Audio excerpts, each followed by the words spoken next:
नमस्ते दोस्तों। हमारे इंडिया के आगरा शहर में मुगल एम्पायर के आर्किटेक्ट का एक ऐसा शाहकार मौजूद है जिसे पूरी दुनिया ताजमहल के नाम से जानती है। ताजमहल को लगभग 400 साल पहले बनवाया गया था, जो कि अपने दौर की सबसे बड़ी और सबसे खूबसूरत बिल्डिंग हुआ करती थी। आज के दौर में ताजमहल की कीमत लगभग $1 बिलियन यानी कि 7,500 करोड़ रुपए होती है। बिल्डिंग को बनाने में मुगल एम्पायर के आर्किटेक्ट ने अपने हुनर की कई ऐसी निशानियां छोड़ी हैं जिनकी तारीफ आज के टॉप इंजीनियर्स भी करते हैं। ताजमहल को कुछ ऐसे डिजाइन किया गया है कि मेन गेट से देखने पर ये बहुत बड़ा दिखाई देता है, लेकिन अंदर जाने पर ये धीरे धीरे ऑटोमेटिकली छोटा होता जाता है। ताजमहल की चारों मीनारों को सीधा खड़ा नहीं किया गया है, बल्कि बाहर की ओर झुकाकर खड़ा किया गया है, ताकि दूर से देखने पर ये मीनारें बिल्कुल सीधी नजर आए। दूसरा रीज़न ये भी है, खतरनाक अर्थक्वेक आने पर अगर ये मीनारें गिर भी जाती हैं तो ताजमहल को कोई नुकसान ना हो। अब सवाल ये होता है कि उस समय ना ही कंक्रीट था ना ही सीमेंट, लेकिन फिर भी ताजमहल को इतनी खूबसूरती से कैसे बनाया गया? कैसे ताजमहल के 40 मीटर ऊपर के डोम को बनाया गया? ये सब आप जान पाएंगे आज की इस वीडियो में। कहानी शुरू होती है 1607 से, जब इंडिया और पाकिस्तान में मुगल एम्पायर का होल्ड हुआ करता था।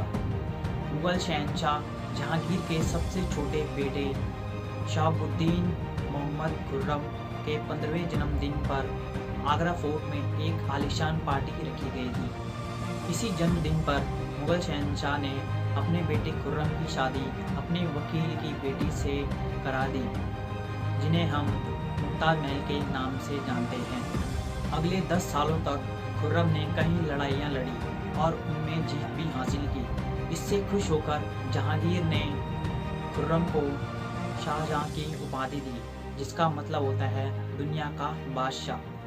1621 में जब मुगल शहंशाह की मौत हो जाती है, उसके बाद 7 सालों बाद शाहजहां 1628 में शहंशाह की गद्दी पर बैठता है। ये वो समय था जब मुगल एम्पायर अपने गुरूम पर था। गद्दी संभाले अभी 1 ही साल हुआ था कि एक बार फिर शाहजहां को जंग पर जाना पड़ा। इस जंग में भी शाहजहां की जीत ही हुई। शाहजहां अपनी जीत की खुशी मना ही रहे थे कि उन्हें एक बुरी खबर मिलती है। मुमताज महल, जो कि शाहजहां के 14वें बच्चे को जन्म दे रही थी, अचानक उनकी हालत बिगड़ गई और 17 जून 1631 को उनका देहांत हो जाता है। शाहजहां की सबसे पहली मोहब्बत और सबसे प्रिय रानी उन्हें छोड़कर चली गई थी। इस गम ने शाहजहां को काले अंधेरों में डाल दिया था। कई दिनों तक शाहजहां ने खाना भी नहीं खाया। मुमताज महल की आखिरी इच्छा थी कि उनका मकबरा दुनिया के सबसे खूबसूरत मकबरे में बनाया जाए। मुमताज की आखिरी ख्वाहिश को पूरा करने के लिए शाहजहां ने अपनी पूरी दौलत खर्च कर दी। 1632 ईस्वी में ताजमहल का कंस्ट्रक्शन का काम शुरू हुआ, जिसमें लगभग 20,000 मजदूर और इंडिया, पाकिस्तान और अफगानिस्तान के बेहतरीन कारीगरों को आगरा बुलवाया गया। ताजमहल यमुना नदी के किनारे है। इसी रीज़न से मुगल इंजीनियर्स को ताजमहल की फाउंडेशन बनाने में बहुत सारी मुश्किलों का सामना करना पड़ा। ताजमहल की डिजाइन का आइडिया शाहजहां ने अपने बाप दादा के मकबरों से लिया। बाप के मकबरे से मीनारों का आइडिया लिया और दादा के मकबरे से बिल्डिंग कोर का आइडिया लिया और अपने अंकल के मकबरे से डोम का आइडिया लिया। जब इन तीनों को कंबाइन किया गया तो ताजमहल का एक बेहतरीन डिजाइन सामने आया। ताजमहल को बनाने में इतने मजदूरों को काम पर लगाया गया था कि इसके आसपास के इलाकों में अनाज की भारी कमी हो गई थी। ताजमहल के स्ट्रक्चर का काम पूरा होने के बाद ताजमहल को संगमरमर से सजाने के लिए शाहजहां ने 400 किलोमीटर दूर राजस्थान से मार्बल मंगवाया था। इसके लिए 1000 से भी ज़्यादा हाथियों को आगरा बुलवाया गया।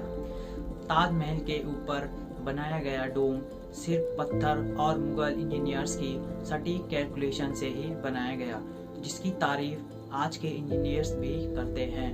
ताजमहल एक दिन में लगभग 4 बार अपना रंग बदलता है।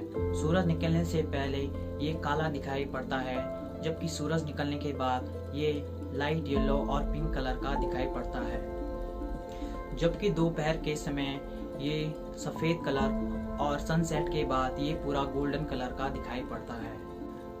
1654 में ताजमहल का काम पूरा हो गया था और शाहजहां अपनी बेगम की याद में दुनिया का सबसे खूबसूरत मकबरा बनाने में कामयाब हो चुका था। शाहजहां ने इसका नाम मुमताज महल के नाम से रखा और बाद में जाकर इसका नाम ताजमहल कर दिया गया। 1658 में मुमताज और शाहजहां के अपने ही बेटे औरंगजेब ने शाहजहां को कैद कर लिया और खुद शासक बन गया। शाहजहां को एक ऐसे कमरे में कैद किया गया जहां से वो ताजमहल को देख सकते थे और 74 साल की एज में जब उनका देहांत हो गया तो उन्हें भी ताजमहल में मुमताज महल के साथ दफनाया गया। दोस्तों, अगर आपको ये वीडियो थोड़ा भी अच्छी लगी हो तो वीडियो को लाइक करें, चैनल को सब्सक्राइब करें। मिलते हैं किसी अगली वीडियो में। धन्यवाद।